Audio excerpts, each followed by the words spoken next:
Bwana makofi mara tena. Qui peut encore bien acclamer le Seigneur? Naweza kumchapia tena makofi mzuri Bwana. On est fatigué, on peut acclamer Jésus. Kumchapie Yesu makofi. Gloire à notre Seigneur Jésus-Christ. Amen. Soyez-vous peuple de Dieu. Naweza kuikaa taifa ya Mungu. Trois choses importantes avant de poursuivre avec le message. Vitu tatu vya muhimu mbele ya kuendelea na mjumbe. Daniel chapitre 10. Danieli sura yake ya 10. Le verset 2. Mstari wake wa pili. On nous met Daniel chapitre 10 le verset 2. Mtutilie Danieli sura ya 10 mstari wa pili. Alors la Bible dit, en ce jour-là, moi Daniel, je fus plongé dans le deuil durant 3 semaines entières. On nous met le verset 12. Utuweke shairi ya 12. Non, on peut mettre le verset 11. On peut commencer par 11. Tuanze na shairi ya 11. 11. 11. Puis le personnage me dit, Daniel, homme bien-aimé de Dieu, sois attentif aux paroles que je t'adresse. Mets-toi debout où tu es, car j'ai été maintenant envoyé vers toi. Pendant qu'il prononçait ces mots, je me relevai tout tremblant. Il poursuivit, sois sans crainte, Daniel, car dès le premier jour où tu as appliqué ton cœur à comprendre et à t'humilier devant ton Dieu, ta prière a été entendue. Et je suis venu vers toi en réponse à tes paroles. 13. Mais le chef du royaume de Perse s'est opposé à moi durant 21 jours.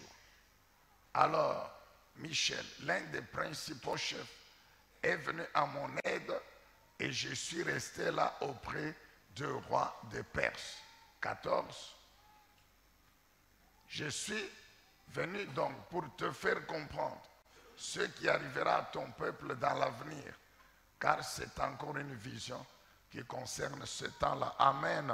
Amina. Nous bénissons le nom du Seigneur. Tunabariki jina la Bwana. Pour nous tous qui sommes là encore aujourd'hui. Kwa sababu ya sisi wote tunapatikana tena na leo hapa. Alléluia. Amina. Amen, peuple de Dieu. Amina. Hier, nous avions totalisé 5 jours. Jana tulitimiza masiku 5. Mercredi, jeudi, vendredi, samedi, dimanche. Kazi 3, mkazi 4, mkazi 5, mumposho na siku ya Jumapili. Et nous avions compris qu'on devait continuer cette semaine. Na tulielewa ya kwamba tunapasha kuendelea juma hii. Parce que l'engagement que nous avions pris devant Dieu avec le Saint-Esprit. Kwa sababu mpango tulichukua mbele ya Mungu pamoja na Roho Mtakatifu. C'était 10 jours. Ni siku 10. Ce qui fait que nous avons encore 5 jours. Ni ile nafanya kwamba tuungalike na masiku 5 ingine. Jusqu'à vendredi soir. Mpaka siku ya kazi 5 magharibi. Pour les 10 jours de jeûne et prière. Juu ya masiku 10 ya mafungo na maombi. Et le dimanche, le jour de la Pâque. Na siku ya Jumapili siku ya Pasaka. Nous reviendrons pour célébrer encore notre Seigneur Jésus, le vainqueur de la mort. Tutakuja kwa sababu ya kumsherekea siku ya Jumapili Bwana Yesu Kristo mwenye alishinda mauti. Alléluia.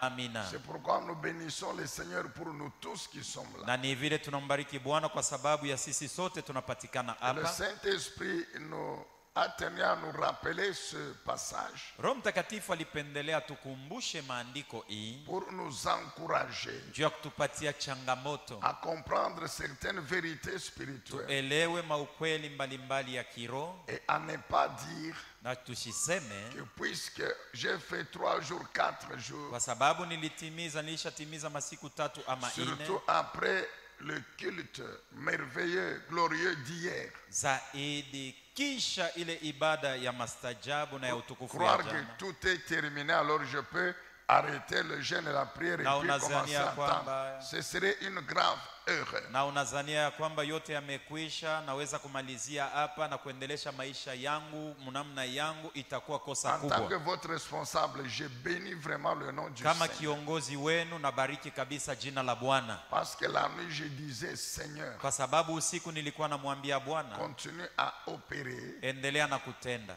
pour qu'ensemble, on Amen. aille jusqu'au bout avec ton peuple. sote pamoja, tufike mpaka mwisho na taifa yako. Et vous voyez encore très nombreux ce soir. Na dès ce wakati lundi.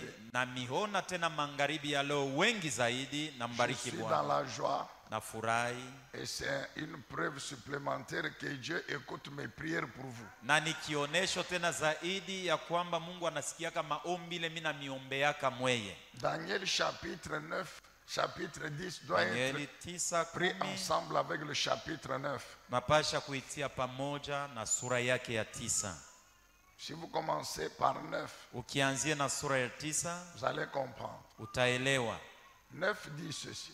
9 inasema hivi: Un jour, Daniel, siku moja Danieli lisant les archives qui étaient amenées à Babylone, alikuwa anasoma maandiko ya mambo yanayotangaza mambo yalipitikanaka mu inchi kwa il a Babiloni. trouvé la prophétie de Jérémie 29 Alisoma Yeremia 29 où il parle, kwenye où Dieu dit à inasemea, Jérémie que la captivité va durer 70 ans. Mungu alikuwa anaambia Yeremia mwile matabiri ya kwamba kifungo kitachukua miaka 70, Maintenant, il fait les calculs. na anahesabia, Il trouve que, anaona ya kwamba effectivement, na ni kweli cette troisième année-là du règne du roi Cyrus de Perse, mwaka wa 3 ya utawala wa mfalme Kiro wa Persia, 70 ans s'étaient déjà écoulés depuis la première année 605-606 où Nebuchadnezzar avait commencé à détruire Israël. miaka 70 ilikuwa timilika mu mwaka ya kwanza, mwaka 605 na miaka Donc, 606. Daniel se rend compte Danieli anatambua que les temps fixés prophétiquement par Dieu étaient révolus. ya kwamba wakati ya unabii ile Mungu alitayarishaka ilikuwa ilishatimizika zamani. Voilà ce qu'il fait. Oneni kienye anafanya. Il n'a pas commencé à organiser la fête pour dire non, non, les 70 ans sont terminés, donc la délivrance est là. Non. Hakutengeneza karamu ya kusema miaka 70 ilishatimilika, sasa ufungulivu ilishafika. Hapana, Il décide anachukua d'entrer dans mpango une période de jeûne ya ye de kuingia mu 21 jours. mafungo na maombi ya masiku 21. Amen, bien-aimés dans le Seigneur. Amina. Non, on a prophétisé. Hapana, chibarisha kunitabiri. Et le prophète dit, sois calme, Na nabii anasema tulizana, va dormir.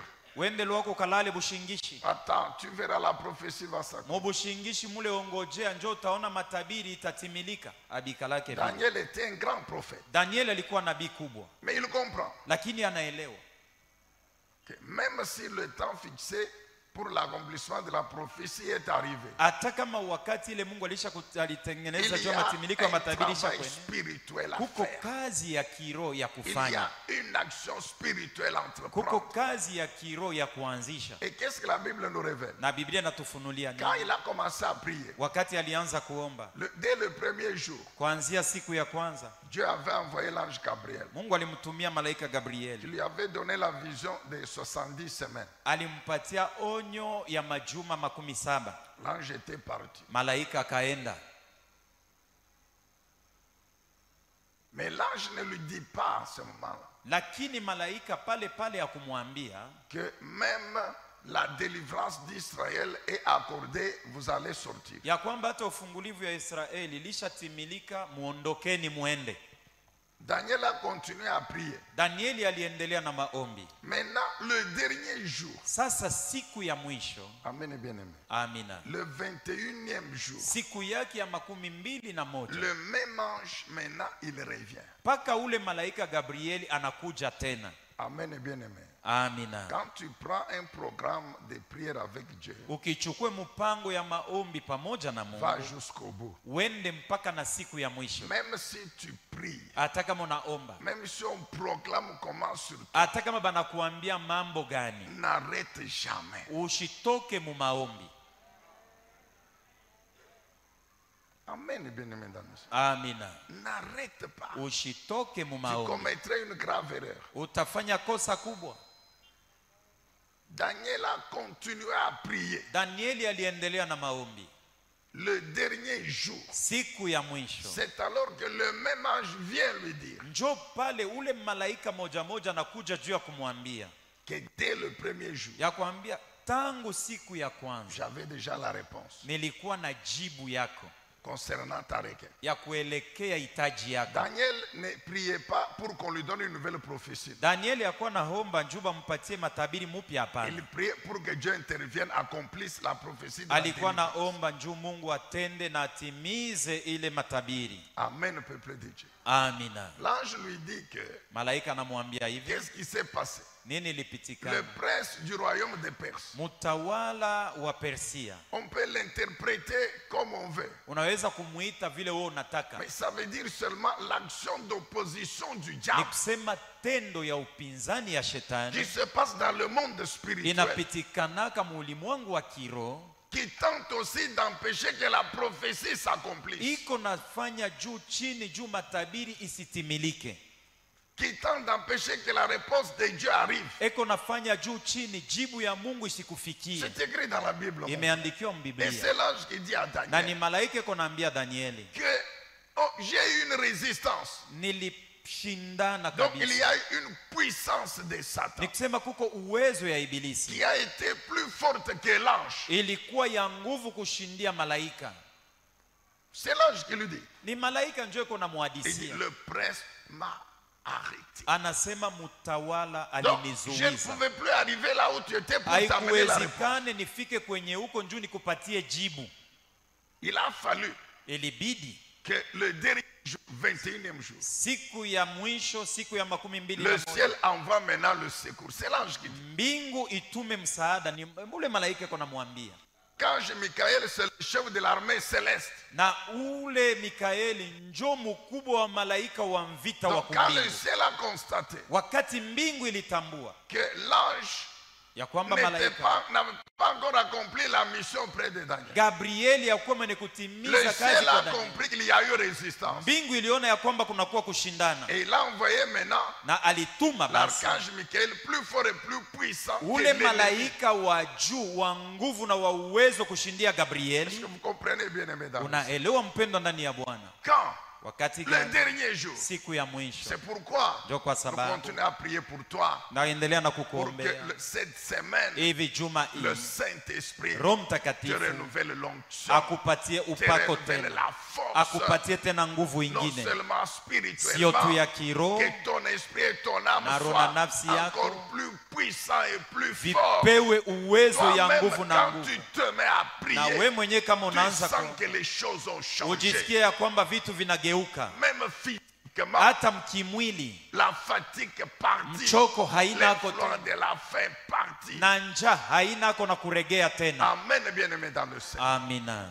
Car on ne sait jamais. Kwa sababu hatujue vile vitafika, Nous allons jusqu'au bout. tunaenda mpaka mwisho, Et puisque nous irons jusqu'au kwa bout, sababu shi tutafika mpaka na mwisho. Dieu finira par envoyer l'archange Mwisho Michael. ya yote Mungu atatumia Nous Mikaeli. disons que toute résistance Tunasema kushindana kote de l'ennemi ya adui pendant cette dernière semaine kadiri ya juma ya mwisho hii sera anéantie. itapondwa, Car le ciel finira kwa sababu Mungu mwisho ya par yote nous envoyer le secours. atatutumia msaada. Daniel a continué à faire sa part. Danieli aliendelea Il kufanya a kazi continué yake, à prier. aliendelea na Et quand kuomba, le ciel a vu na wakati que Mungu aliona Daniel a continué à ya faire kwamba sa part, Danieli aliendelea na kutimiza kazi le yake, ciel a fini par envoyer le secours quand le dernier jour. mwisho ya yote Mungu alimtumia msaada. Siku gani? Siku ya C'est mwisho. pourquoi nous prions encore Ndio kwa sababu tungaliki pour que naomba cette semaine, hivi juma hii par la puissance du kwa Saint-Esprit, uwezo wa Roho les Mtakatifu, temps, les circonstances wakati na majira continuent à nous être favorables. iendelee kuwa mazuri kwetu. Dites bien Amen. Sema amina ya Que mzuri, la situation na mambo continue à être favorable. iendelee kuwa mzuri. C'est-à-dire Ni kusema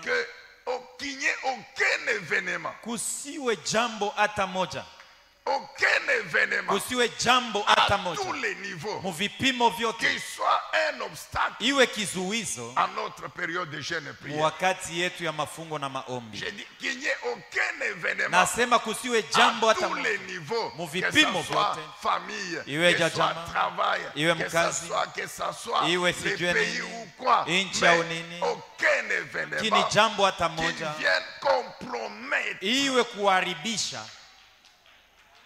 Amen, bien-aimé. Amina. Qui viennent pour t'arrêter, Iwe juu ya kuzuiza pour wewe, te distraire. juu ya kulengesha. Amen. Amina. Et s'il y a quelqu'un qui croit Kuko mwenye anaamini que par la puissance ya kwamba de kwa Dieu, uwezo wa le Mungu ciel va envoyer le secours mbingu itamtumia msaada jusqu'à ce qu'il arrive mpaka na vendredi pale soir, utafika siku ya kazi tano magharibi, et qu'il n'y aura aucun événement na hakutakuwa jambo hata qui moja va venir pour te stopper. itakuja juu ya kuzuiza.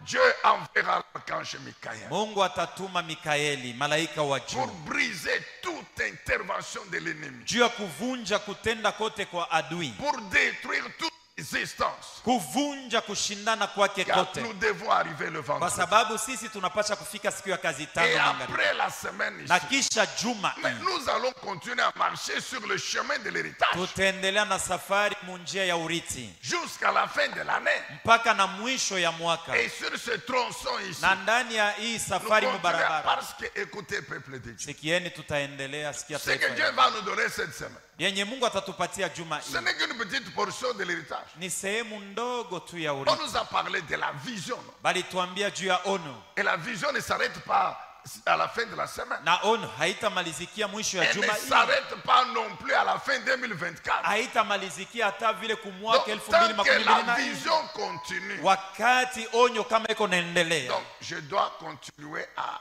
attendre de Dieu d'autres parties. na de mimi l'héritage. napasha kuendelea na kutumainia kwa Mungu anipatie vitu tena vingine. Alléluia. Amina.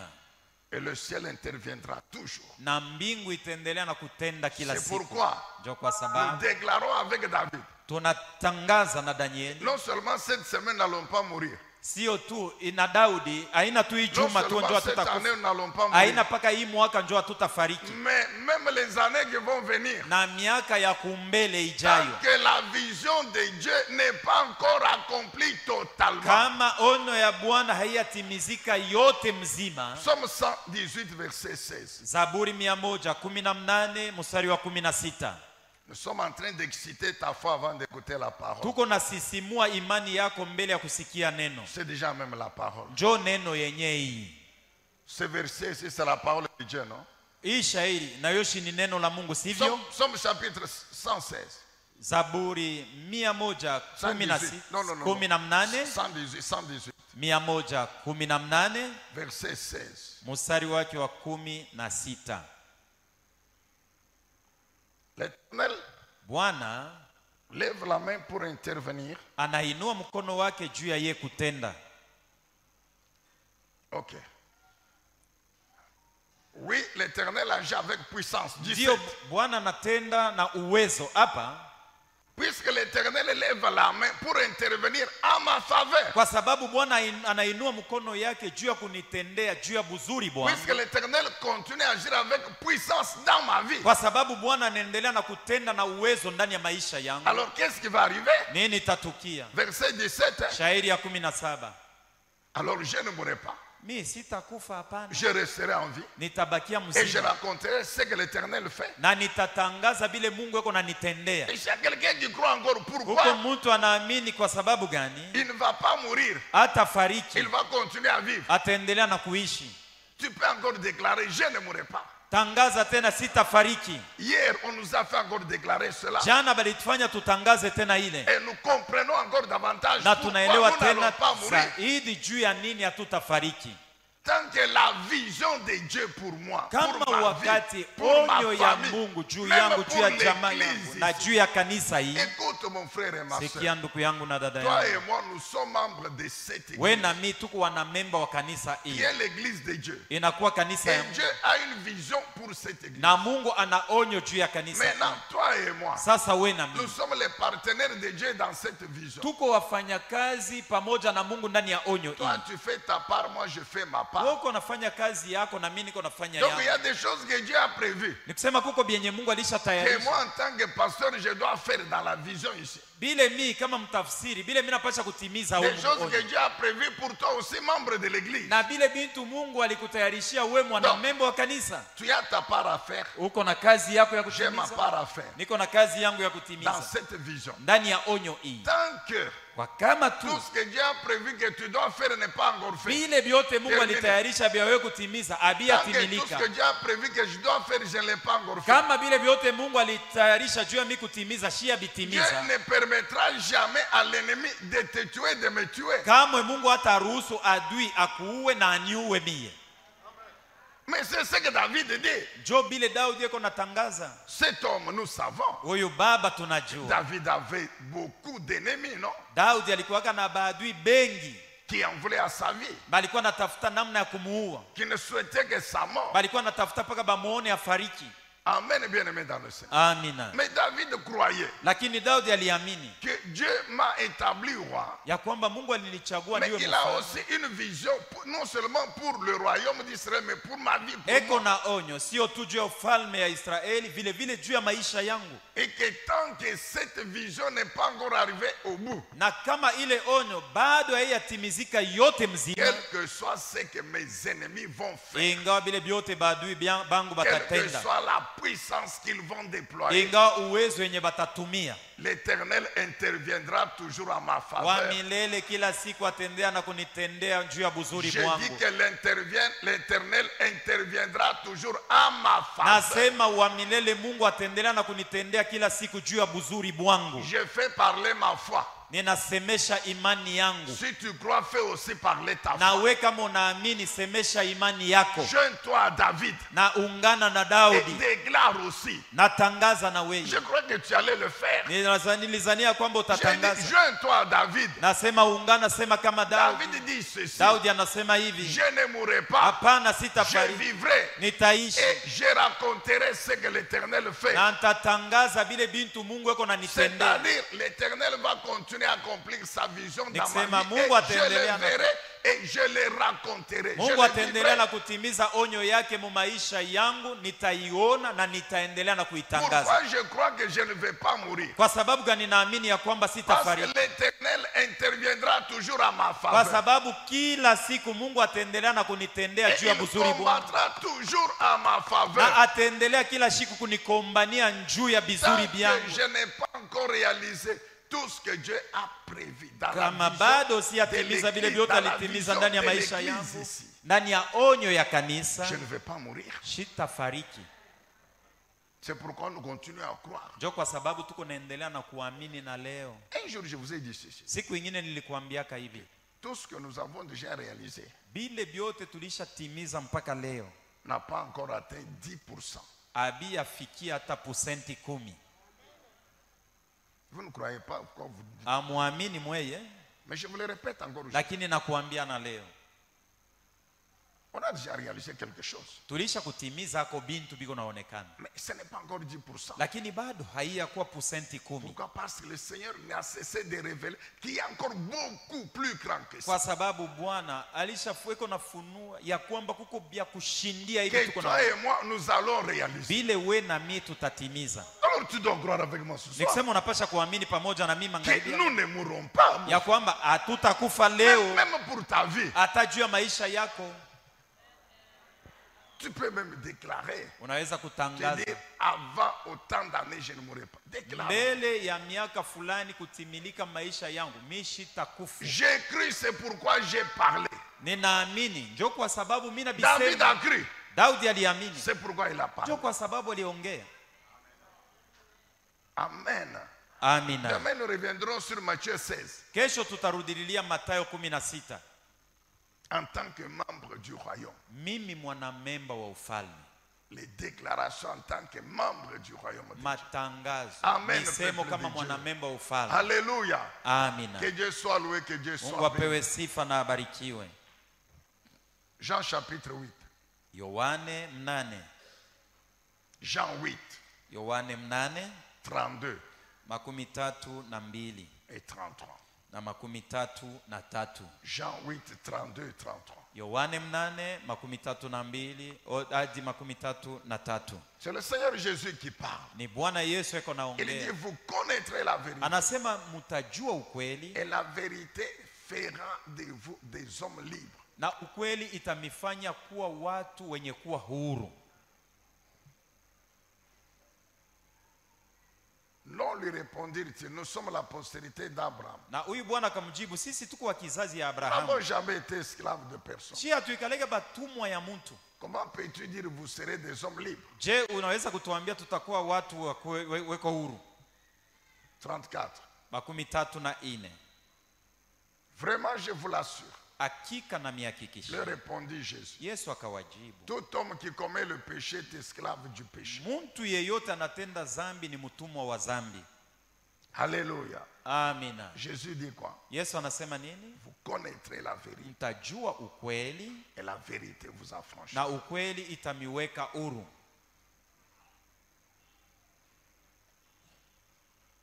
La vérité, c'est encore quoi? Ukweli tena ni nini? La vérité, c'est la parole de Dieu. Ukweli ni neno la Mungu. La vérité, c'est Dieu. Ukweli njo Mungu mwenyewe. Et comme Jésus est la parole de Dieu, Sa vile Yesu ni neno la Mungu, Jésus est la vérité. Yesu njo ukweli. On nous a dit ceci, Bali tuambia hivi, que le problème de l'église, matata ya kanisa ce n'est pas que Dieu sio kusema Mungu n'est plus puissant. ana tena na Ce uwezo, n'est pas que Dieu a cessé d'agir, non. sio kusema Mungu atendake tena Mais le leo, problème de l'église lakini aujourd'hui, matata ya kanisa leo, c'est-à-dire des chrétiens membres de ni l'église, kusema ya wanamemba wa Kristo, c'est wanamemba wa qu'ils kanisa, sont préoccupés ni kusema par banajitaabisha ce que Dieu doit continuer à faire dans leur vie, na bile Mungu anapasha kuendelea na kubatendea mu maisha yao que par ce que Dieu est. kuliko kile Mungu eko. Amen et bien-aimé dans nos Amina. C'est pourquoi Jésus Njo kwa sababu Yesu avait posé la question. aliulizaka ulizo, Qu'est-ce que les gens disent que je suis? aba bantu bote beko nasema mimi niko nani? Et vous, qui dites-vous que je suis? Asa mwe benye mko na mimi mnasema Et mimi vous niko allez nani? voir, Na mtaona de même que Dieu le Père, paka vile Mungu Baba, Jésus a tenu à révéler qui il est. Yesu alipendelea kujifunua eko nani. Je suis tel, je suis tel. Niko fulani, niko fulani, niko Et fulani. quand il révèle ce qu'il est, Na wakati il anajifunua, révèle automatiquement anafunua paka pale ce que cette identité ile kile kitambulisho a comme implication dans les vies des disciples. ina uwezo ya kutenda mu maisha ya wanafunzi. En d'autres termes, Mukusema quand kwamba, Jésus dit vous connaîtrez la vérité, wakati Yesu anasema mutajua ukweli, il veut dire ceci. anataka kusema Quand hivi, vous allez connaître wakati mtajua, qui je suis, mtanijua niko nani, qui je suis, niko nani. en ce moment-là, Wakati ile vous comprendrez ce que mtaelewa vous devez faire. kenye munaitwa kufanya. C'est ainsi que quand vous remontez verset 24 du même chapitre, Na ni vile ukiende mpaka mu Yohane 8 lakini Jésus 24, dit aux Juifs que moi, Jésus, Yesu anaambia Bayuda ya kwamba mimi Yesu je suis. niko. Moi, Jésus, Mi Yesu je suis. njo mi mwenyewe. Nous savons ce que veut dire je suis. Tunajua kusema niko ni kusema nini? C'est un des noms de l'Éternel. Ni kusema ni mmoja katikati ya majina ya milele Mungu, Que Dieu avait révélé à Moïse. yenye Mungu alifunuliaka kwa Musa. Jésus veut dire un Dieu qui est éternel, Njo mie niko ni qui kusema n'a ni Mungu wa milele, commencement ni fin de jour. ekalake na mwanzo wala mwisho ya masiku, Et par conséquent, na saa vile njo vile biko qui a la puissance eko na uwezo de vous délivrer du péché ya kumitosha muzambi et du monde des ténèbres. na katika ulimwengu wa On magiza. nous parle de nos vies, des vies des hommes qui sont détruites par le séjour des morts. Banatusungumzia juu ya maisha yetu na maisha ya batu, ile imeharibishwa na adeze, C'est le monde des ténèbres. ile inakuwa ulimwengu wa Le magiza. monde spirituel qui est sous la puissance de Satan. Ulimwengu wa roho inatawaliwa na shetani. Alors Jésus leur dit quoi? Sasa Yesu anawaambia Si nini? vous croyez Mukiamini que moi que vous voyez, ya kwamba mi huyu je mnaona suis Dieu au même titre que Dieu le Père, mi njo Mungu mpaka vile Mungu Baba eko, vous allez reconnaître que vous êtes dans le péché. mutajitambua ya kwamba muko muzambi, Vous allez confesser vos péchés auprès de moi. mutakiri zambi zenu Je kwangu vais mimi, vous pardonner. na mimi Je vais nitamisamehe, vous délivrer nitamifungua du pouvoir de la puissance du péché. toka mamlaka na uwezo Donc, ya je zambi. vais vous sauver. Nikisema naweza Donc, vous kumiokoa, ne serez plus esclaves hamtakuwa tena du batumwa péché, wa zambi, de Satan, wa shetani de toutes les conséquences du péché. na Non. matukio yote ya Donc, zambi. vous serez libre. Nikisema mtakuwa huru. Donc, il fallait que ces gens connaissent qui est Jésus Ilibidi hawa watu wamtambue et Yesu ni nani agissent en conséquence. na watende kufuatana na bile banajua. Amen, bien-aimés dans le Seigneur. Amina. Donc, il ne suffit pas seulement Haitoshe tu de savoir we kujua que je suis chrétien ya kwamba uko et Mkristo qu'en tant que chrétien, na hivi niko Mkristo, c'est fini. kunaishia paka hapa. Aucun sorcier ne peut me toucher. Muloja hata moja hata Satan nifinyanga ne peut pas me panshingo, toucher. shetani hata Aucune nishambulia, malédiction ne peut me hakuna frapper. hata lahani tanitafutaka mi Ça, tena. c'est l'erreur Ile ni kosa et conséquent de l'ignorance. na inakuwa ni matukio ya Mais ujinga. lorsque tu comprends Lakini ukielewa pourquoi cela, kwa sababu gani hile, comment Dieu a fait je, Mungu alifanya pour que tu sois dans cet état, hivi upatikane katika hile hali, et qu'est-ce que maintenant tu dois faire, na ni kitu gani unaitwa kufanya, les choses seront autrement. vitu vitageuka. Amen, bien-aimés dans le Seigneur. Amina. C'est pourquoi nous bénissons le Seigneur Na ni vile tunambariki pour Bwana l'enseignement qui a été donné. kwa sababu ya mafundisho yalitupewa, Et nous y revenons pour que nous comprenions encore en détail. na tunaisemea juu tuielewe yote vile iko. Amen, peuple de Dieu. Amina. C'est important la connaissance. Ni ya muhimu maarifa, Car vous kujua. comprenez Wakati et unaelewa vous agissez. na unatenda, C'est en comprenant. ni mkuelewa. Wakati unaelewa, Quand Daniel avait compris, wakati Danieli halielewa, il a agi. alitenda, Il a décidé de Ali- jeûner pendant 21 jours. alichukua mpango ya kuingia mafungo kadiri ya masiku 21. Et quand il termine le Na jeûne, wakati anamaliza mafungo, Dieu intervient. Mungu anatenda Et la délivrance d'Israël na s'opère. ufungulivu ya wana wa Israeli inaonekana. Alléluia. Amina. Colossiens chapitre 1er. Wakolosai sura ya kwanza. Est-ce qu'on peut dire amen, acclamer le Seigneur? Tuseme amina, tumchapie Bwana makofi. Colossiens chapitre 1er. Wakolosai sura yake ya kwanza. Que l'enseignement de cette parole aujourd'hui encore, Mafundisho ya neno hii tena na par leo, la puissance du Saint-Esprit, kwa uwezo wa Roho Mtakatifu, amène la délivrance. ituletee ufungulivu. J'ai dit amène la délivrance. Nasema ituletee ufungulivu. Alléluia. Amina. Colossiens 1, 12 à 14. Wakolosai sura ya kwanza mstari wa 12 hadi wa 14.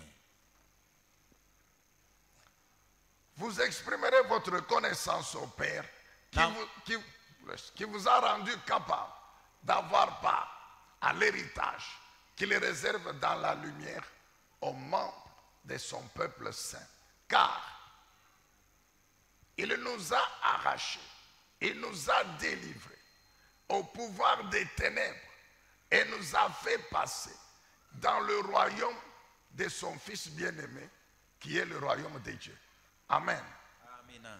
Nous lisons Tutasoma Actes des Apôtres, Matendo la Mitume chapitre 26. sura yake 26. Actes des Apôtres, chapitre 26, Matendo la Mitume 26, le verset 17 et 18. shairi yake ya 17 hadi 18. C'est la même pensée. Ni wazo sawa sawa. C'est le Seigneur Jésus qui s'adresse à Paul. Ni Bwana Yesu yuko anaongea na Paulo.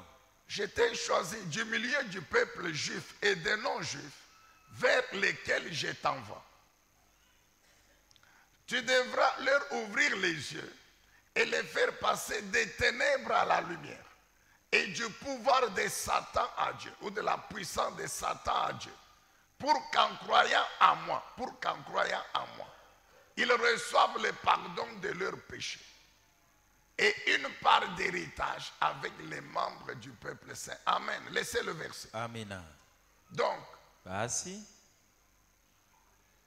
la lumière, c'est la parole mwangaza ni neno, qui devait sortir de la bouche de Paul. ilipasha kutokea mkinwa kia Paulo. Et cette parole, on va y revenir, concerner le message concernait la croix de Jésus. Na ile mjumbe ilielekea msalaba wa Yesu. La rédemption qu'il a opérée par la croix. Ukombozi aliyotenda kupitia msalaba. Je dis, quand ils vont entendre ce message, Anasema wakati watasikia hiyo ils mjumbe vont croire à moi. wataniamini Et mimi. quand ils vont croire à Na moi, wakati wataniamini mimi, automatiquement, pale pale Satan qui domine sur eux, shetani mwenye kubatawala sa puissance sera anéantie. uwezo wake utapondwa.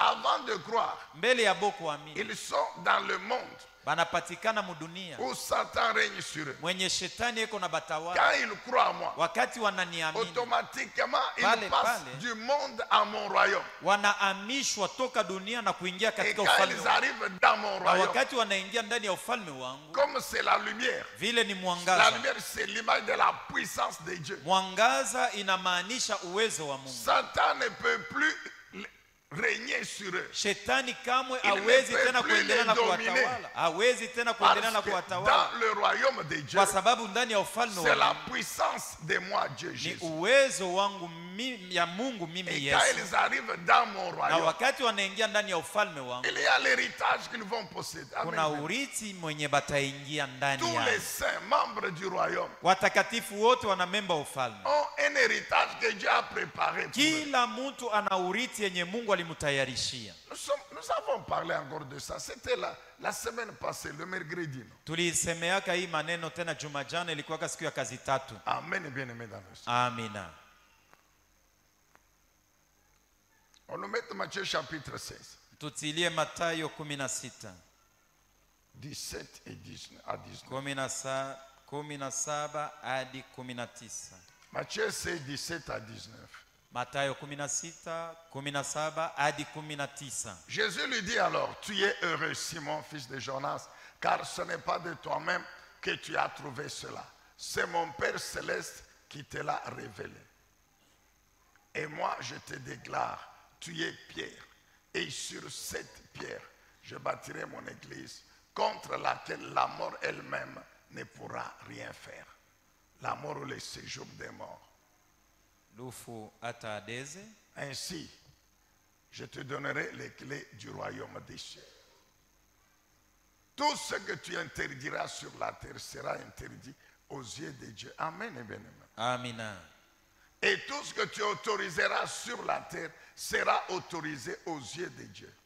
Cette semaine encore. Na hii juma tena, En tant que membre du royaume, sisi wana memba wa ufalme wa Mungu, dans lequel Dieu nous a transférés. mwenye Mungu alituhamisha. Amen et bien aimé. Amina. Dans ce royaume Ndani ya huyu qui ufalme, est en lui-même l'héritage des enfants de yo Dieu. yenye kwanza njo urithi ya watoto wa Mungu. Je vous ai dit mercredi passé. Nilikuambia siku ya kazi tatu ya Jésus Jumatano. dit, Yesu le anasema, royaume de Dieu, c'est ça l'héritage que je vous donne. ufalme wa Mungu njo urithi yenye Qui nawapatia. dit royaume de Dieu, Ufalme wa Mungu dit Dieu ni kusema njo Lui-même. Mungu mwenyewe et son alliance. na agano yake, Et là où il y a Dieu et son alliance, na penye panakuwa Mungu na agano il y a yake, sa puissance. peko uwezo wake. Amen, bien-aimé. Amina.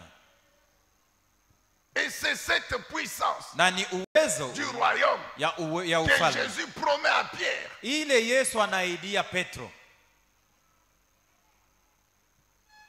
Pierre, c'est cette personne, j'y reviendrai demain. C'est Petro cette njo huyu mtu personne nitaisemea née de nouveau mwenye kuzalikwa jipya, que Dieu a transféré des ténèbres dans son royaume. mwenye Mungu alihamishwa toka mangiza na kumuingisha ndani ya ufalme wake. Simon, fils de Jonas, c'est cette personne qui est encore dans le monde. Simoni mwana wa Yona ni ule mtu engaliki mudunia.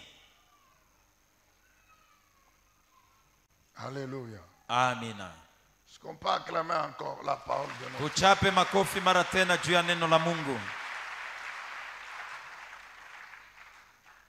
Dieu? Avant de devenir enfant de Dieu, Mpendwa, mbele ya kuwa mtoto wa la Mungu, parole de Dieu nous révèle par Colossiens, etc. neno la Mungu inatufunulia kupitia Wakolosai Et hata na toi et vitabu moi, vingine, nous étions dans le monde. ya kwamba we na mimi tulikuwaka mudunia. Je vais parler un peu du monde. Nisumuzieko kidogo Quand vous kuhusu allez dans dunia. la Bible, Ukienda mbiblia, le monde est exprimé le monde a plusieurs images. dunia inasemewa na kupewa mapicha na mifano Le mbalimbali. monde se reporte à beaucoup de choses. Dunia inasemea bintu achana achana, C'est l'image de beaucoup de choses. ni picha na mfano ya vitu achana achana. Mais nous voulons parler du monde spirituel. lakini tunapenda tuongee kwa sababu ya ulimwengu wa Nous kiroho, voulons parler du monde spirituel. ya ulimwengu wa kiroho,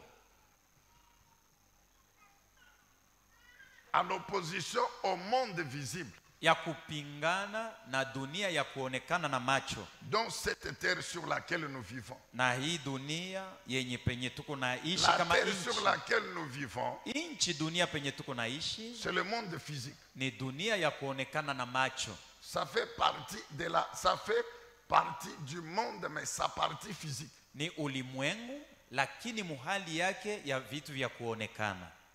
Mais en dehors de ce monde physique, Lakini nje ya hii dunia ya kuonekana na il y a macho le monde spirituel. kuna ulimwengu wa kiroho. C'est le monde que nos yeux physiques, Ni ile Ne vois ulimwengu ile macho yetu ya mwili haionake, et c'est le monde que l'homme ne peut pas opérer par lui-même. na ni ulimwengu mwenye mtu hawezi kuingia amo na atende na nguvu yake ye Mais mwenyewe. le monde spirituel là, Lakini ulimwengu yenye ya kiroho il gère les vies des hommes qui sont sur la terre. Dans le yonjo monde physique. iko na leya maisha ya bantu wanapatikana pa dunia ya kuonekana na macho, C'est ainsi que dans ce monde-là spirituel, na ni vile mulimwengu ule wa kiroho il y a deux parties. kuna masehemu mbili. Il y a le monde spirituel de notre Dieu, Kuna sehemu ya ulimwengu wa kiroho ya Mungu le wetu, monde spirituel de Dieu, ulimwengu wa kiroho wa Mungu qu'on peut appeler ainsi. inaweza kuitwa C'est hivi.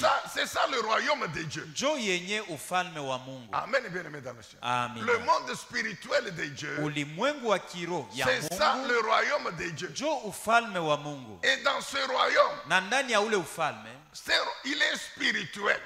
yo ni ya kiroho, Il n'est pas physique, il n'est pas matériel. aina ya kupapasa, aina ya kuonekana na macho. C'est un royaume qui est Ni spirituel. ufalme ya kiroho, Et dans ce royaume na spirituel, ndani ya ule ufalme wa nous kiroho trouvons Dieu le Père, njo mwenye muko Mungu Baba, Dieu le Fils, Mungu Mwana Dieu le na Mungu Roho Saint-Esprit. Mtakatifu. Nous trouvons les êtres spirituels qui sont devant le trône Na de njo Dieu. munakuwa viumbe vya kiroho wanapatikana mbele ya enzi ya Mungu. Vous avez les 4 êtres vivants, Unakuwa viumbe ine vilio hai, les 24 vieillards, unakuwa wazee makumi et mbili na ces ine, centaines et centaines de millions de milliards d'anges. na hata maelfu na maelfu ba malaika.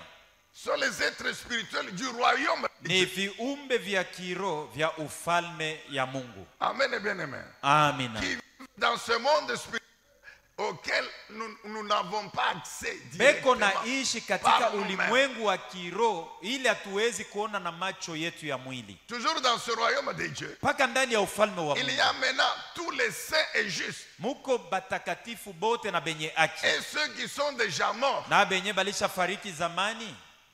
qui sont où? Beko wapi? Dans le sein d'Abraham, Mukifua kya Abrahamu, qui fait partie du séjour des morts. Je vais y revenir encore aujourd'hui. inakuwa nayo muadeze ya tutaisemea.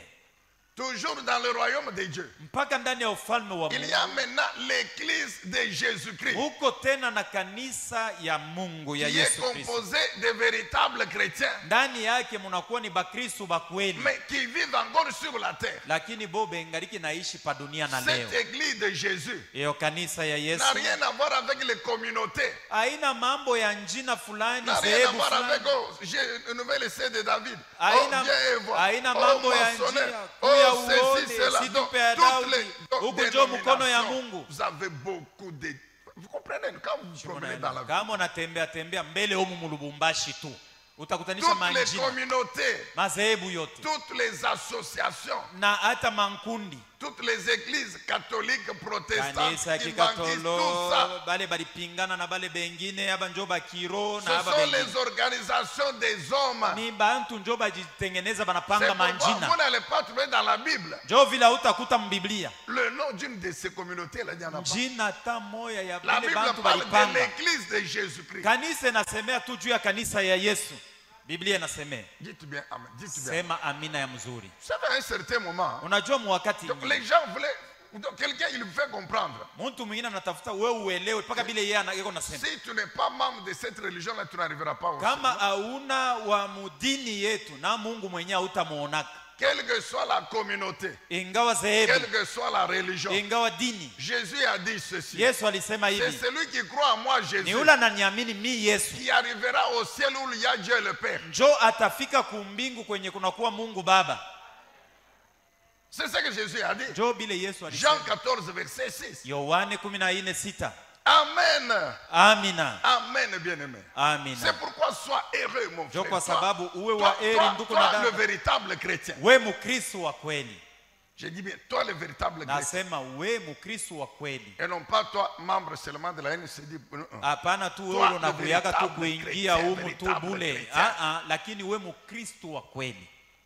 Jésus dit, moi, Yesu anasema mimi le seul chemin qui mène au ciel, à mi Dieu le Père. peke yangu minjo njia peke yangu ya kupeleka Mais là, mtu c'est kwa mbingu kwa l'ensemble Baba. de tous ces chrétiens que Dieu seul connaît, Sasa ni mchango ya wale wote wa qui Kristo ndio wale constituent Mungu anajua. l'église, corps de Christ Njo banaitwa kanisa mwili wa Kristo spirituel, ya kiroho, mais donc qui est composé de membres qui vivent sur la terre na ndani yake mna wanamemba wengaliki naishi pa dunia et qui se sont organisés en assemblée. na Amen. walijitengeneza wanakuwa madhehebu kundi fulani. C'est pourquoi le diable, Ndio kwa sababu shetani il vient aussi au milieu de ces véritables chrétiens là, na yanaingiaka katikati ya bale bakristo bakweli dans leurs assemblées. mu makusanyiko yabo, Il introduit aussi ses agents. anatumaka amo na bo bake. Alléluia. Amina, Amen, bien-aimé. amina. Que Dieu soit loué, que Dieu soit Mungu loué. apewe sifa na abarikiwe. C'est ça le monde spirituel de Dieu. Njo ulimwengu ya kiroho ya C'est le Mungu, royaume de Dieu. ni ufalme wa Mungu. Maintenant, le monde spirituel de Satan, Sasa ulimwengu wa kiroho wa qui shetani est sous la domination de Satan, inakuwa natawaliwa na c'est ce shetani. qu'on appelle aussi le monde des ténèbres. Njo ile inaitwa ulimwengu ya Parce magiza, que dans ce monde-là, kwa sababu muule ce sont ulimwengu les ténèbres qui règnent, qui le dominent. ni magiza njo iko na tawala amo, Et qui dit ténèbres dit Satan, na ngiza njo mwenye shetani avec tous ses démons. na mandemona bake Et là où bote, il y a Satan, na penye shetani il yeko y a le péché. zambi njo pale iko na dumu. Amen, bien-aimé. Amina. Et toutes les conséquences du péché. Na matukio yote ya zambi. Ça, c'est le monde spirituel de Satan. Hii njo ulimwengu wa kiroho wa shetani, Et sur la terre, na pa dunia tous les païens, bapagano bote, donc tous les hommes et femmes qui ne sont pas membres du royaume de ni Dieu, kusema banaume na banabake bote benye abana ba muufalme wa Mungu, pour être membre du royaume de Dieu. juu ya kuwa mwanamemba wa ufalme wa Mungu. Tu as compris, ça ne dépend pas de la religion. Unaelewa, haitegemee dini, Ça dépend de la foi en Jésus inategemea imani ndani ya Yesu et de la manière dont l'homme vit cette foi. na namna ile mwenye kuwa na imani eko naishi ile imani. Alléluia. Amina. Maintenant, tous les hommes qui sont sur la terre, Sasa bantu bote bale banapatikana pa qui dunia ne sont pas membres du royaume de Dieu, abana ba muufalme ya Mungu, automatiquement appartiennent au monde spirituel ni où, kusema beko ba où les ténèbres règnent. ulimwengu ya kiro ya shetani mwenye mnakuwa natawala magiza. C'est dans ce monde-là Ni muule qu'on ulimwengu trouve maintenant la partie du séjour des morts, njo munapatikana ile sehemu ya adese ya mauti, où sont les âmes et les esprits des païens. mwenye munapatikana manafsi na maroho ya Je bapagano. rouvre encore cette parenthèse sur le séjour des morts. Na hata nafunga tena ile mkaguo juu ya pepo ya Luka. Luc chapitre 16, Luka 16 17, 17, non, 19 à 31. nilitaka kusema 19 hadi 31. Luc 16, 19 à 31. Luka 16, 19 mpaka 31. Alors on peut nous mettre de 22 à 24 pour gagner un peu de temps. Tutilie 22 hadi 24 hivi tuvute wakati. Soit dit en passant, Mukupita tuseme hivi.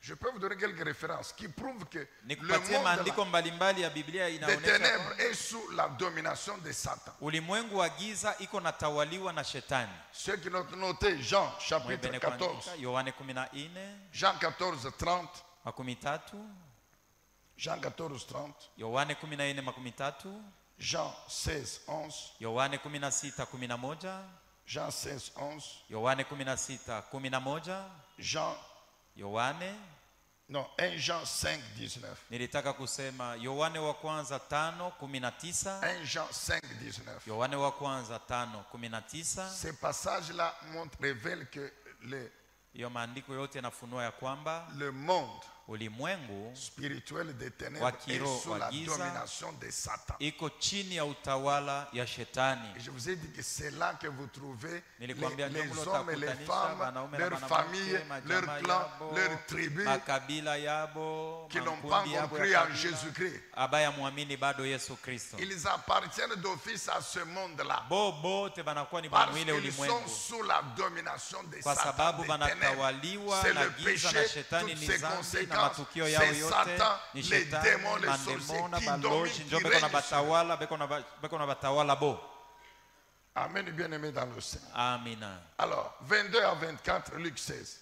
Luka 16:22 hadi Le pauvre 22. mourut et les anges l'emportèrent auprès d'Abraham. Le riche mourut à son tour et on l'enterra. 23. Du séjour des morts où il souffrait cruellement, il leva les yeux et aperçut très loin Abraham et Lazare à côté de lui. Alors il s'écria, Abraham, Abraham mon père, aie pitié de moi. Envoie donc Lazare qu'il trempe le bout de son doigt dans l'eau et me rafraîchisse la langue, car je souffre horriblement dans ces flammes. Amen. Amina. Je vous rappelle ceci. Nakukumbusha ima. C'est l'une des paraboles les plus terribles. Ni du mmoja katikati ya mafumbo ile ya matata. C'est cette parabole qui donne cette révélation claire et nette Hiyo fumbo inapana ufunuo yenye de kujulikana vizuri. l'existence de ces deux mondes. Ya kwamba hii maulimwengu mbili Le iko monde wako physique où toi et moi nous vivons physiquement. dunia ya kimwili ya kuonekana mwenyewe na mimi tuko Et le naishi monde kimwili. spirituel Na ulimwengu wa kiroho où toi et moi nous allons passer. kule mimi na wewe tutahamishwaka, tutaingia kule. Amen, bien-aimé dans le Seigneur. Amina. Il faut connaître ça. Tafadhali kuijua Parce que tous les païens qui ne sont pas chrétiens, kwa sababu bale bapagano bote bale le abayaamini diable utilise l'ignorance shetani eko pour natumia leur ujinga démontrer que la vie c'est seulement sur la na terre. kubambia sema maisha ya mtu itaishiriaka Pourquoi? mpaka pa Parce que dunia, le diable sait kwa sababu shetani que anajua ya la kwamba vie sur la terre c'est un petit temps, maisha ya pa dunia ni ya muda que le corps finira par na rentrer à la poussière. mwili ya mtu Mais mwisho ya yote l'homme tarudia kwa véritable qui est esprit na mtu wa kweli anayekuwa va roho passer dans le monde spirituel. Atavuka Alors, muulimwengu il faut wa kiroho. empêcher à cet homme de vivre avec Dieu. anapasha kumzuiza huyu mtu asiishi Il faut pamoja le na Mungu. pousser à aller vivre en enfer avec moi. comme Tafadhali je suis déjà kumsukuma ende condamné. akaishi mumoto pamoja na mimi sasa vile nilisha Jésus dit kuhukumiwa. ceci. Yesu anasema hivi, Vous connaîtrez la vérité. mtajua Et ukweli cette connaissance na hiyo de la kujua vérité, kwa ukweli quand vous la pratiquez, wakati elle mnaiweka va katika amener matendo, la délivrance. itakuletea Elle va fungulivu, amener la bénédiction. itakuletea Elle va baraka, amener votre salut. itakuletea Elle va vous ukovu sauver. wako, Elle va itakuokoa, vous amener au itakupeleka ciel. kumbingu. Dites amen, peuple de Sema Dieu. amina, mtoto wa Mungu. Donc le Seigneur révèle l'existence de ces deux mondes. Bwana anafunua ya kwamba hiyo maulimwengu mbili iko wako, Le monde physique où nous vivons, dunia ya kuonekana mwenye tuko naishi Physiquement. mkimwili que nous laissons. na tutaiachaka. Comment on laisse le monde physique? Quand Juu ya nous- nini tunaiachaka? Je, ni wakati tunafariki. Et qu'est-ce qui meurt? Na ni nini nafariki? C'est le corps. Ni kimwili. Jésus dit, l'un Yesu et l'autre anasema. sont morts, on les a enterrés. Mmoja huyu maskini na mtajiri bote balifariki, balizikwa.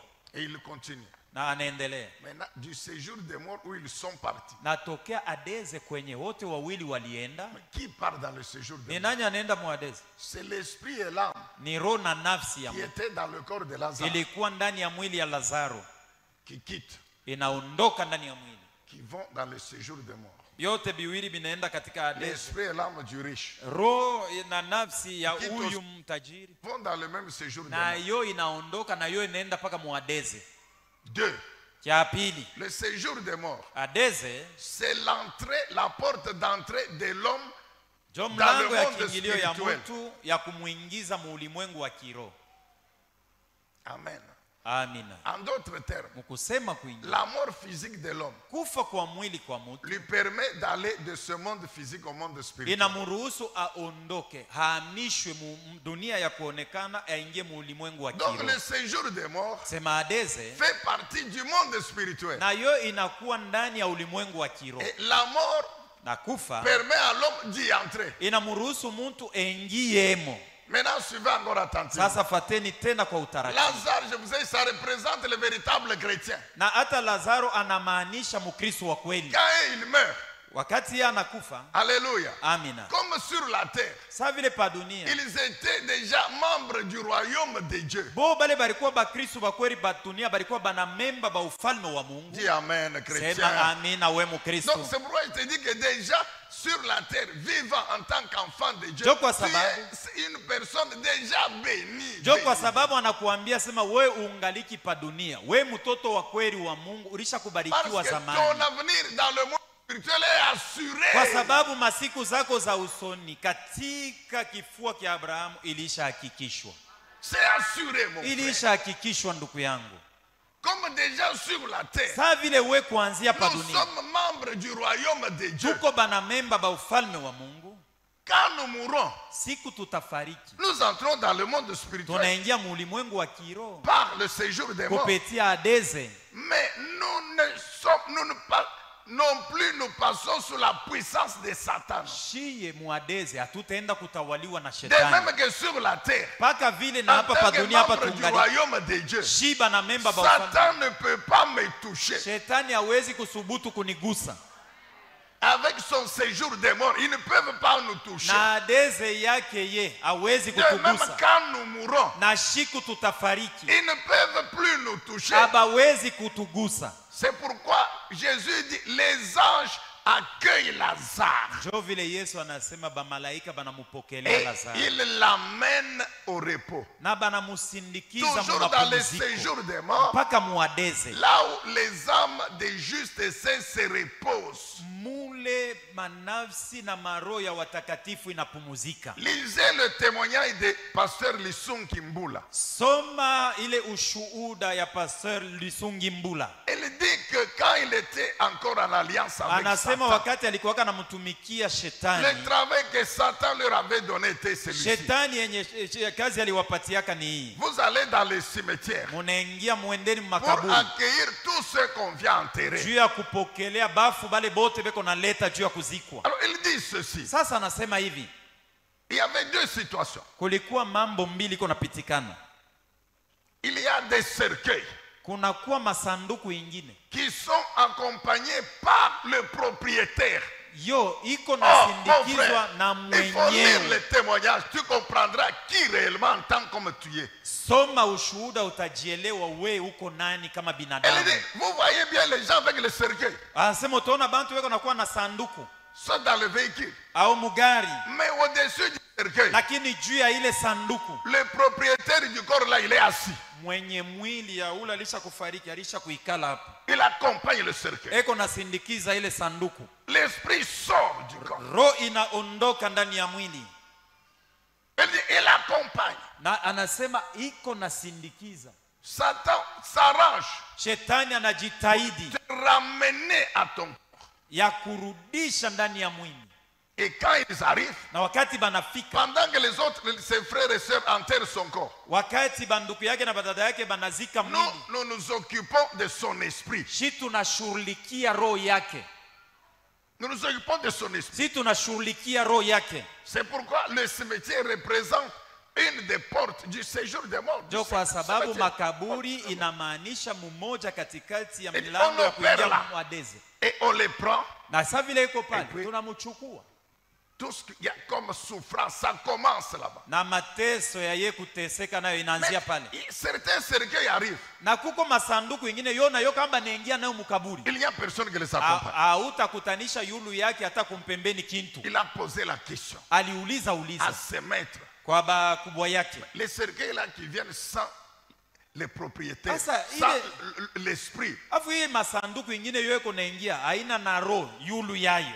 L'esprit est où? roho yake iko wapi? Un démon lui dit ceci. Demoni moja anamjibu hivi, Quand les gens là qu'on appelle les chrétiens, ashitaye mzuri kabisa kabisa. Ka- Anasema wale bantu ka- wale bakristo ka- amen. kama boba nakufa, leur maître, bwana yabo ils mkubwa yabo récupèrent leurs esprits et les amènent quelque part où toi et moi on ne peut pas arriver. pale beko natafuta kufwa, mkubwa yabo anabeba roho na nafsi yabo anaenda nayo kule, we na mimi hatuwezi Les kufika. chrétiens allaient dire quand même amen. Nilizania Acclamer sema Jésus. mkristo atasema amina. C'est ce que le Seigneur Jésus dit dans Jo ile Luc Bwana 16. Yesu Kristo anasema. Il dit les anges ont pris à Lazare, Anasema wa malaika walimchukua l'ont amené dans Lazaro, le sein d'Abraham, banamupeleka mkifua cha où Abrahamu il est allé se reposer. na anaenda kupumuzika.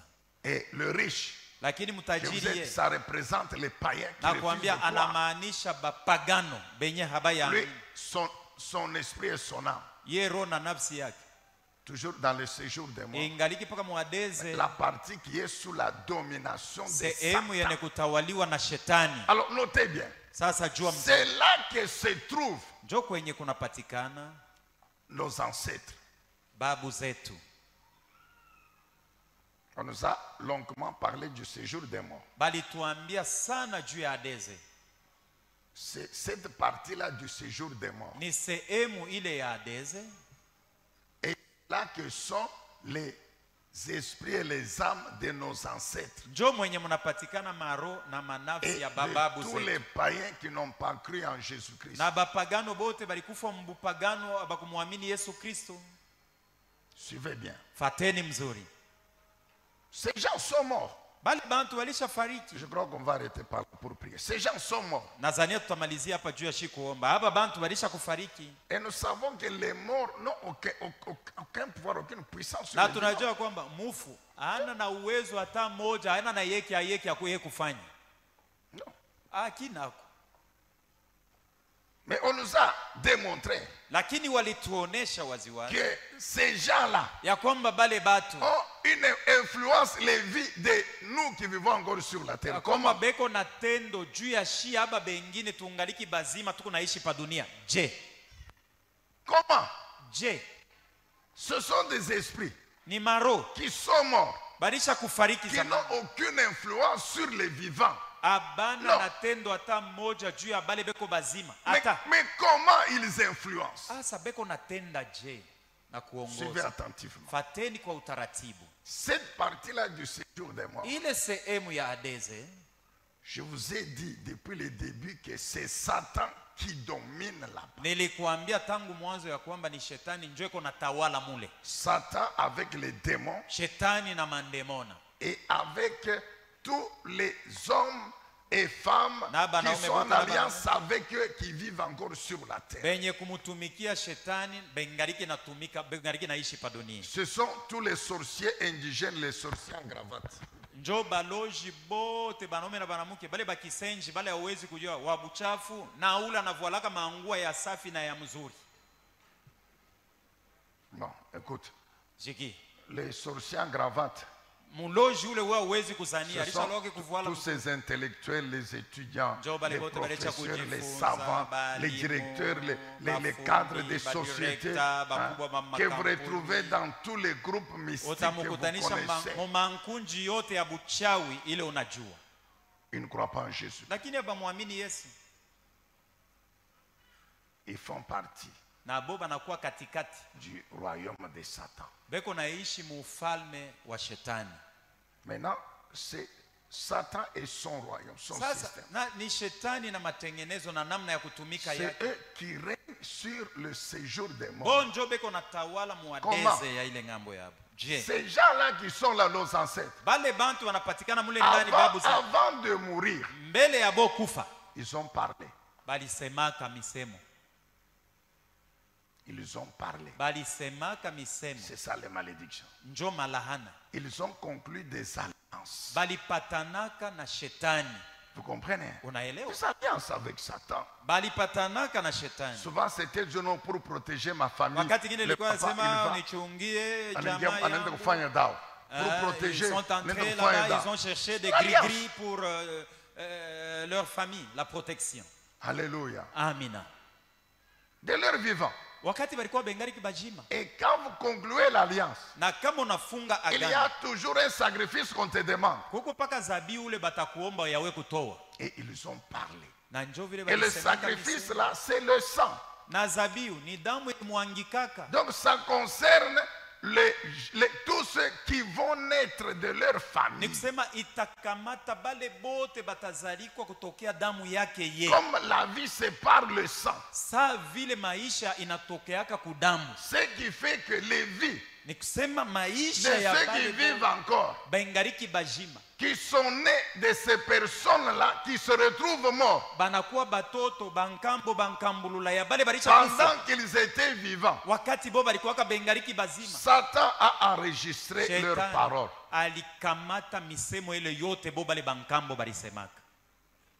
Satan a enregistré toutes les alliances qu'ils ont Shetani conclues avec lui. alichunga maagano ile yote bo balifunga naye. Et tous les sacrifices qu'ils lui ont promis, Na mazabiu yote ile bo balimwaidiaka ye shetani. oui, ils sont morts. Na kisha yake bo Quand banafariki. il meurt, Wakati banafariki, Satan, il les reçoit très bien, il les accueille dans shetani lwake son anabapokelea na monde là-bas, furaha, ce jour de mukuyeni mort. huku mwingie mwikaribu. Mais il sait que cet homme ici, Lakini anajua kwamba huyu avant mtu de mourir, mbele ya ye il a kufa, conclu l'alliance avec moi. alisemaka bintu Voici fulani ce qu'il m'a promis comme shikia vile sacrifice. aliniaidia vya Cet homme, mikula. cette femme ici, Huyu avant mwanamke de wewe mourir, mbele ya ye voici ce qu'elle a dit shikia vile sur alisemaka ses descendants. na juu ya batoto yake na kizazi kyake kyote. Amen, peuple de Dieu. Amina. Vous connaîtrez la vérité. Mtajua ukweli La vérité va vous na affranchir. ukweli itakuweka huru.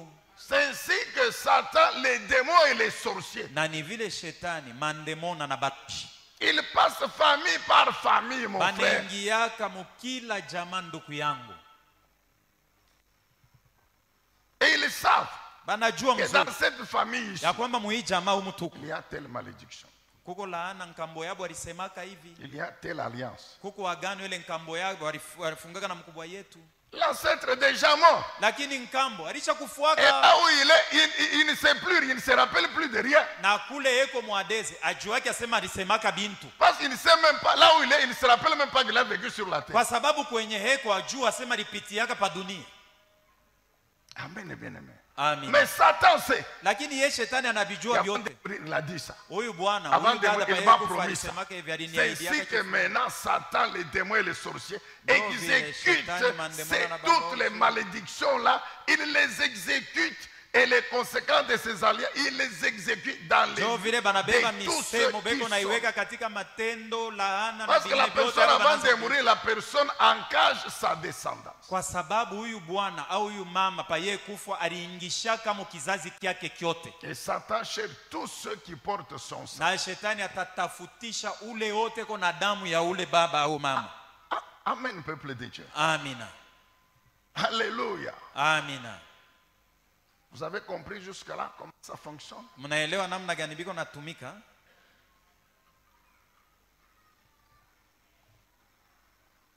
C'est ainsi que Njo vile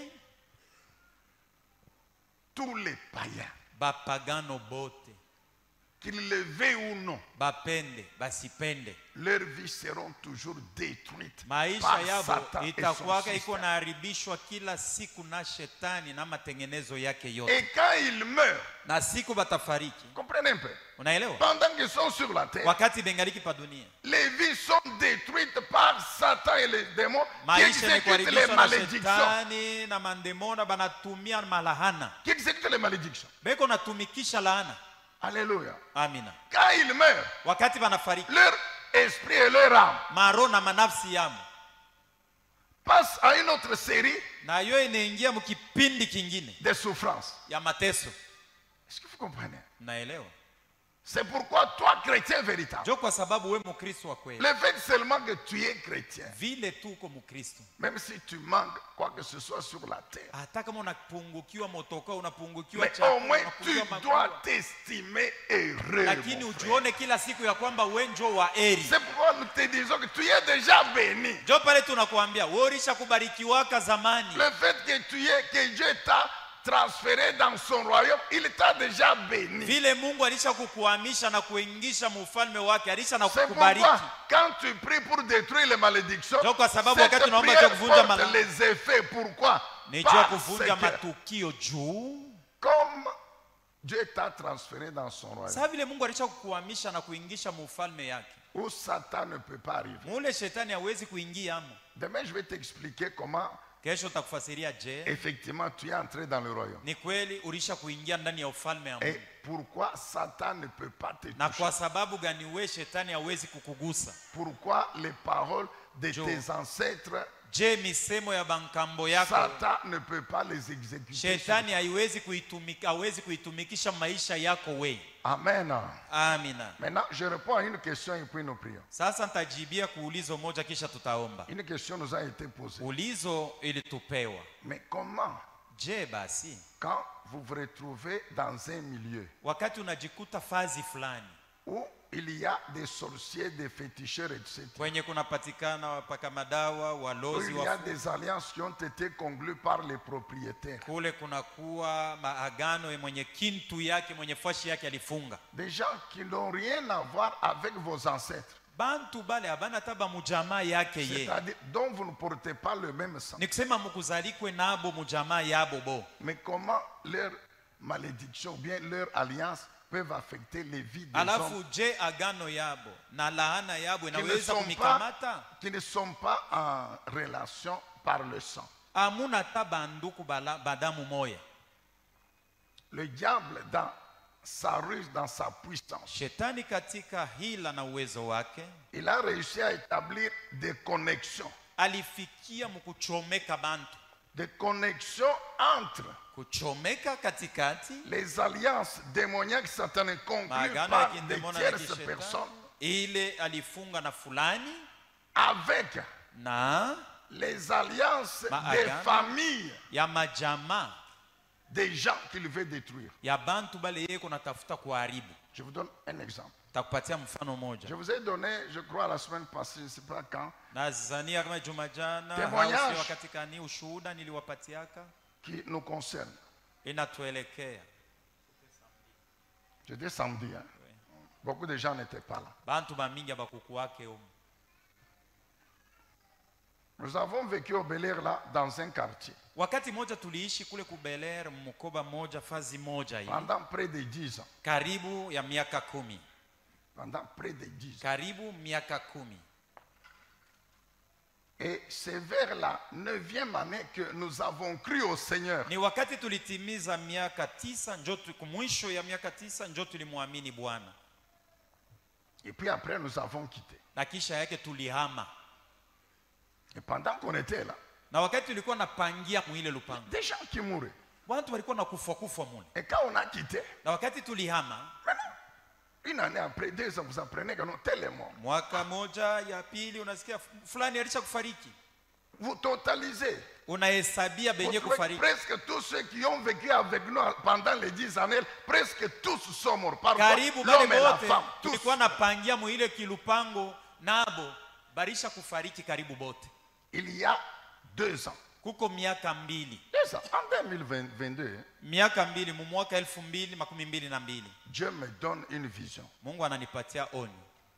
Oh, je suis en train, c'est comme, donc Dieu nous ramène comme si on vivait encore là-bas. Mungu anaturudisha iko sasa tuko napangia paka mkile kilupango mule tulikuwa napangia. Je suis en train de venir. Sasa najiona niko nakuja mbarabara. C'est un quartier, Ni mkoba.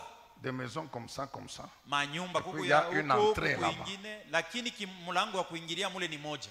à l'entrée du camp. Kumlango munene ya kuingilia muile Je kambi. regarde Mimi naangalia.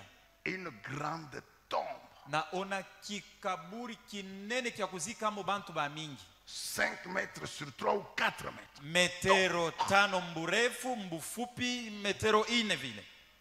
Pendant la vision, j'ai dit, mais donc, Onyo mimi nasema cette tombe a toujours existé ici. nikusema hiki kaburi hii miaka yote shi tuko mkinekalaka paka hapa mlango.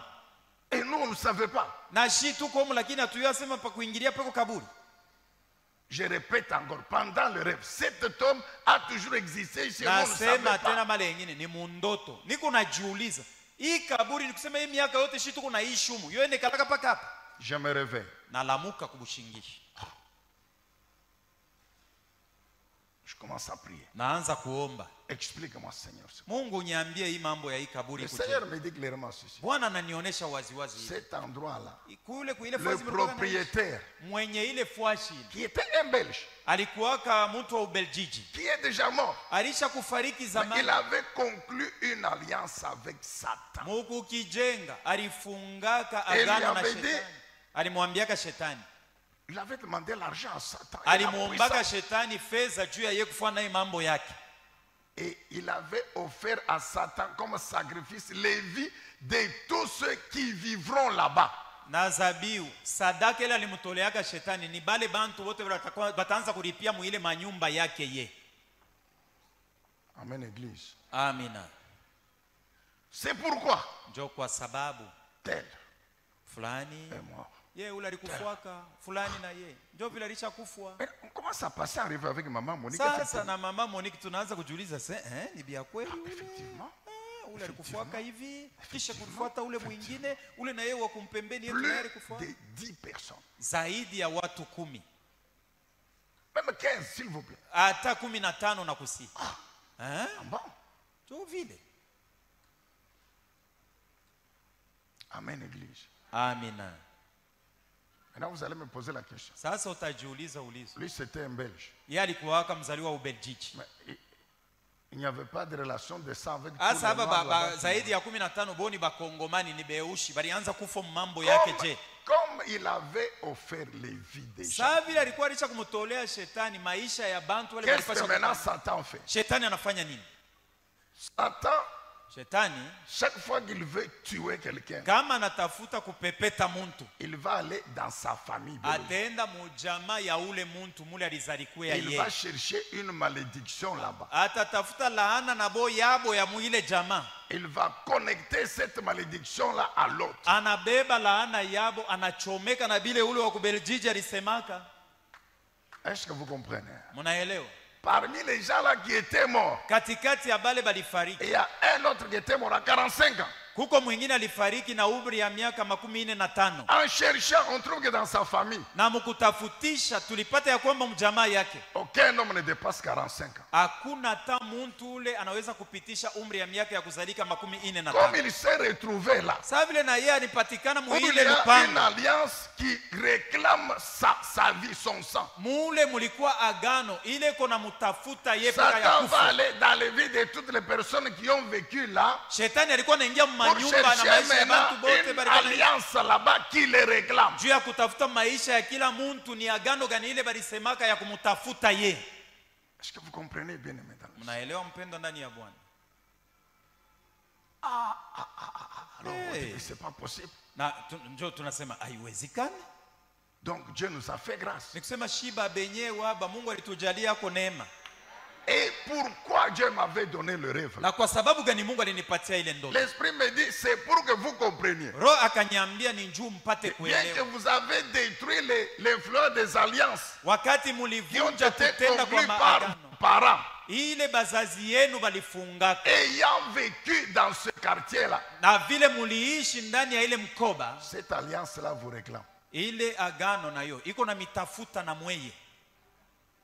Est-ce que vous comprenez, mon frère? Unaelewa ndugu yangu? Et on s'est mis à détruire. Na tukaanza kuivunja. Amen, bien-aimé. Amina. Alors, Sasa hier, le pasteur Élisée nous Jana a mchungaji Elisha parlé de l'histoire de cet aveugle alituhadisia, alitupatia hadisi ya huyo que kipofu. Jésus a Ule Yesu tiré hors du village. alikamata kumkono, anamwambia se twende nje ya kijiji Il na l'a wewe. amené en dehors. Alimpeleka nje ya kijiji, Après l'avoir guéri, kisha kumponyesha. Jésus l'a interdit de rentrer. Yesu dans- alimwambia se usisubutu tena hata siku moja wewe kurudio mundani. Lorsque Dieu vous révèle Wakati Mungu anakufunulia que dans cette parcelle-là où vous vivez, ya kwamba mulupango wewe mwenyewe uko napangia ou là où vous étiez, au kwenye ulipangiaka il y mwanzo avait une alliance. kulikuwaka agano. Ne dites pas que non, non, je suis rempli du Hapana kusema Saint-Esprit. mimi Jésus mwenyewe. est avec moi. Mimi Il niko m'a na uwezo déjà wa Roho sauvé. Mtakatifu, Yesu Non, alisha kuniokoa. aujourd'hui, Leo si je rentre là-bas, kama mimi narudia hata kwenda kubatembelea kule, l'alliance là ile agano va me réclamer. itanitafuta, itanilomba, À moins que isipokuwa Dieu ne t'a pas encore révélé Mungu bado que hakuyakufunulia là où tu vis, là, ya kwamba kwenye huku naishi ou bien là où tu as vécu, au kwenye uliishia il y a une alliance. kuko agano. Mais si Dieu te révèle, Lakini kama Mungu anakufunulia hayo, tu dois faire attention. kebange C'est pourquoi ushirudie. Jésus n'autorise pas l'homme à rentrer Jo dans kwa le sababu village. Yesu ampatie fursa huyu bwana asirudie tena ndani ya kijiji. Maintenant, tu vas poser la question. Sasa utaniuliza ulizo. Mais nos familles biologiques ici, Sasa majamaa mwenye mule tulizalikwa.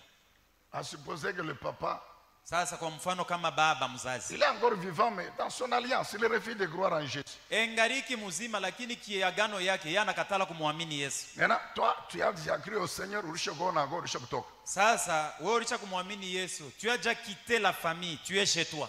Un jour, Siku ingine par manque de moyens, on te chasse. hauna na franga ya kulipa tena nyumba, banakufukuza mu nyumba ya benye. Tu prends la femme et les enfants, tu rentres dans la parcelle. Unabeba bibi yako na batoto ase turudie kwetu kuko fwashi munene. C'est un hôtel. Shini mazabau. Ton père a dressé là-bas un hôtel. Baba yako alicha kufanya bya kufanya mule. L'hôtel va te frapper. Mazabau na wewe utapatikana nayo. Vous ne dites pas amen. Au seme amina. Il y a des sœurs dans l'église ici Kuko badada bengine qui mukanisa. peuvent témoigner. Ah, Qui peuvent témoigner. banaweza kushuhudia. Ok. Donc, son mari et elle et les enfants dans la parcelle du beau-père. Bwana yake, batoto yake na ye mwenyewe beko lupango ya mko yake ye. Quel événement dans les vies des enfants, s'il vous plaît. Ni mamambo kanile beko naishi beko napatikana nayo mu maisha ya batoto. Elle dit à l'homme, quittons. Anasema basi bwana yangu shitutafute iko nyumba ingine fwa shingine. Est-ce que j'ai l'argent? Est-ce que j'ai l'argent? Bwana sasa wewe unanyona na frank. Non, non, une parcelle. Mais Ah, si l'autre est bien. anasema, non, non, non, les rêves que Mais j'ai fait dans le cette jour parcelle qu'ils sont ont traumatisantes. déménagé, Siku ile tu baliama. tout ce qu'ils voyaient dans les vies des enfants a pris fin. Magonjwa, mambo yote balikuwa naishi maisha batoto. Hainaisha. Vous comprenez bien pourquoi? Unaelewa ndugu yangu juu ya nini? Amen. C'est Amen. pourquoi Jésus a dit ne rentre pas. Ndio kwa sababu Yesu anasema ushirudie tena humu ndani. Toi, tu vas dire, mais moi, je ne suis pas en parcelle. Très bien. Wewe utasema hapana mimi shikurudie lwangu mu lupango Mais haina. comment certains chrétiens se retrouvent piégés? Je bakristo bengine banapatikana mutego. Quand, à l'occasion des morts, des Wakati mariages ou quoi, Koko kilio, karamu au ils se mambo fulani. retrouvent entraînés par les membres de leur famille qui sont encore païens, Unajikuta munkunji ya bengine banamemba ba jamaa qui bengine sont bapa- sous l'influence des malédictions et des alliances familiales. boni agano na lahana ya jamaa njo ilisha kubatawala. Leurs frères, leurs sœurs, leurs parents, leurs oncles, leurs Banduku yabo, non. bazazi yabo, Chez nous, yabo on wanakufa. fait ça. O Dans kwetu shi notre famille, tunafanyaka hivi. quand la femme meurt, on fait ça. Kama Quand bibi on meurt, on anakufa, fait ça. inafaa ipaka Dans notre wakupiane, inafaa famille, hivi, dans na notre jamaa famille. yetu, Alors, vous kuna voyez les unausha. chrétiens, Non, ils non, se Mkristo. retrouvent Anajikuta en train de pratiquer ces coutumes-là. ye na ye anaingia muile matendo ile desturi ya jamaa, Et les alliances les frappent. na sasa nabo wanapatikana. Le Seigneur dit ceci. Bwana anasema hivi, Vous connaîtrez la vérité. mtajua ukweli Cette connaissance, na ile quand maarifa vous la pratiquez, wakati unaiweka katika elle matendo va vous libérer. itakuweka Elle huru, va vous délivrer. itakufungula, Elle va vous restaurer. itakurekebisha. La puissance de la parole de Dieu, Uwezo ya neno la Mungu elle est tellement énorme, mon frère, iko kubwa sana na qu'il zaidi. n'y a ndugu yangu. aucune puissance de Satan, Hakuna de uwezo la ingine ya malédiction, shetani, ya laana. aucune alliance Hakuna qui agano peut ingine. s'y opposer. Inaweza kupingana nayo. C'est ce que Jésus veut dire. Jo ile Yesu eko nasema, Toi et moi, membres du royaume de Dieu, we na mi wanamemba wa ufalme wa Mungu. dans ce royaume, il y a l'alliance. Ndani ya hiyo ufalme Et munakuwa l'alliance, c'est la agano. parole de Ni Dieu. neno la Mungu. Tant que Kama tu nous vivons cette parole, galiki naishi neno, aucune puissance de Satan, hakuna uwezo wengine ya shetani, aucune puissance des démons hakuna aucune uwezo ya alliance mademoni. Agano ne peut te réclamer. inaweza ukutafuta Ne wewe uishi peut bila nous hiyo réclamer. inatengeneza, Aucune. haiwezi kutukazisha byabobo hata aina. Alors, si tu crois cela, Alafu kama unayaaminia avec cet éclairage, cette lumière que le Saint-Esprit vient de nous donner encore, na mwangaze yenye Roho Mtakatifu anatupatia tena, examinant encore la situation de ta famille, famille, chunguza kwanza propre maisha ile mko situation. nayo mujama na Tu maisha peux yako. encore prier ce soir. mon Unaweza tena frère. kuomba magharibi ya Qui leo. peut se fortifier, se mettre debout? Nani parce anaweza que regarde, kujipa reste moyo assis. magharibi ya leo na Sauf si kuomba? tu es malade que tu ne peux pas te mettre Isipokuwa debout. kama uko mgonjwa haiwezekani Mais kusimama. mets-toi debout, ma Lakini soeur. simama dada Mets-toi yangu. debout, mon Simama frère. ndugu yangu. Déclare encore Tangaza que tena Dieu a une vision pour ya moi. kwamba Mungu eko na onyo Que dans ajili cette yangu. vision, il y a, déclare, il y a ça, ça, Tangaza ça et ça, sema que ndani je ya n'ai onyo pas ya Mungu encore huko kifulani. eu. Tant que Dieu me maintient en vie, Hivi ningaliki muzima, je finirai par posséder mwisho ya cela. yote mpaka ntabiishi Il ile n'y a mambo. aucune puissance Hakuna uwezo ingine sur le chemin de l'héritage, njia ya urithi, ni pendant cette semaine, wala hii juma, ni pendant cette année, wala hii ni dans mwaka, les années à venir, wala hata qui siku uje va me détruire, inaweza kuniua, inaweza Yana kuniharibu. Haina, qui va m'empêcher itanizuiza de posséder tout ce que Dieu a prévu pour moi comme nikose héritage. kupokea bile vyote Mungu aliniahidia kama urithi, Car l'Éternel va continuer à combattre pour moi. kwa sababu Bwana ataendelea na kunipigia vita, Car il n'y a aucune puissance de Satan kwa sababu hakuna uwezo hata moja ya qui peut shetani annuler l'alliance de Dieu pour inaweza moi. kuvuta agano ya Et Mungu. s'il y a quelqu'un qui peut faire cette prière Huko mwenye puissante, mon anaweza frère, kuomba hii maombi ya nguvu na ya uwezo, ndugu, fais un peu cette prière. omba kwanza Et maombi. pendant que tu pries, que le Saint-Esprit t'inspire les Na paroles. wakati uko naomba, Bwana kuvuvie Que misemo, le Saint-Esprit t'éclaire, inspire tes paroles, ma Bwana soeur. kuvuvie misemo, dada yangu, Qu'il te montre ici, il y a ça, ici, il y akwambia a sio unaona ça. hapa Prie peko mambo comme ça. fulani, pale peko Déclare magumu fulani. ceci. Omba, tangaza hivi, Déclare, mon frère. tangaza ndugu yangu,